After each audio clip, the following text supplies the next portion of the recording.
So you have this guy, Jeffrey Epstein. On the surface, he crafted this image of incredible wealth, of influence, of having all these powerful connections.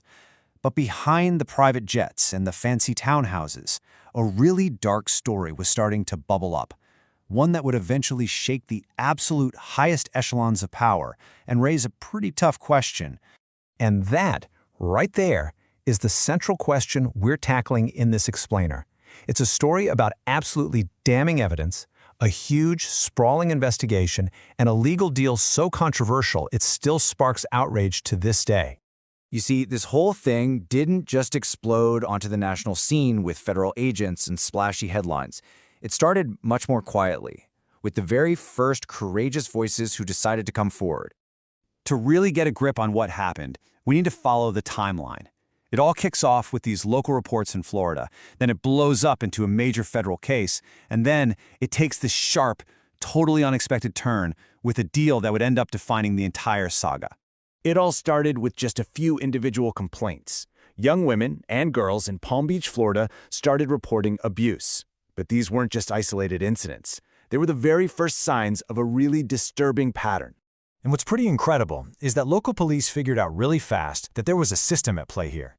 They weren't just finding individual victims. They were uncovering a methodical operation. There was recruitment of underage girls, and there were financial transactions that seemed designed to buy their silence. Okay, so with all this evidence piling up at the local level, it became pretty clear this was way bigger than a state matter. And it wasn't long before the case got the attention of federal authorities. And that's when the feds stepped in. And man, once they did, the floodgates just burst open. They started methodically interviewing dozens and dozens of potential victims, building this really comprehensive picture of the true scope and scale of these alleged crimes. You know what turned out to be so crucial here? The consistency. Witness after witness described the exact same methods, the same locations, the same patterns of abuse. This repetition wasn't a coincidence. It became the very backbone of the federal case.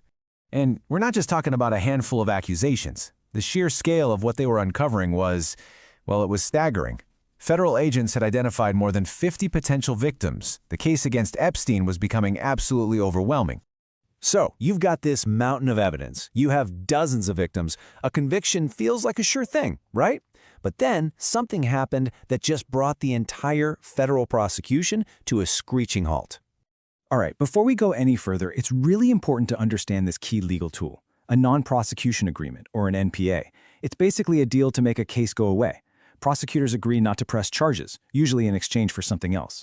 And this, right here, is the absolute heart of the controversy. On one side, you have what Epstein was facing, a potential life sentence on federal sex trafficking charges. And on the other, the deal he actually got.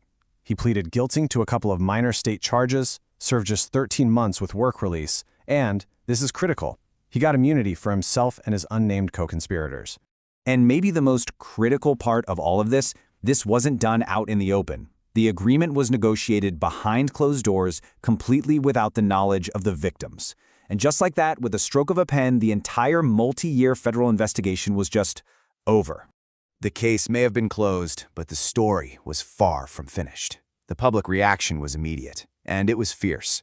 Right away, media outlets started asking, how could a man facing such serious federal charges get what was almost universally called a sweetheart deal? The terms just seemed shockingly light. And pretty quickly, the scrutiny fell on the lead prosecutor who signed the agreement, a man named Alexander Acosta, who would later become a member of a presidential cabinet. Questions started being raised about the kind of influence and power that were at play behind the scenes. This wasn't just a one-day story either. The anger didn't just fade away. As more and more women came forward over the following decade, that 2008 non-prosecution agreement became this symbol of a justice system that had failed. So when you boil it all down, the criticism really stood on four main pillars. First, the deal was just seen as uniquely soft. Second, it completely shut the victims out of the process. Third, it protected potential accomplices from ever being prosecuted. And finally, it made sure that mountain of federal evidence would never, ever see the light of day in a public trial. The 2008 agreement answered the question of Epstein's legal fate for that moment, but it blew the doors wide open on a much larger, much more troubling one. If the deal granted immunity to unnamed co-conspirators, well, who were they? And that leads us directly to our next chapter.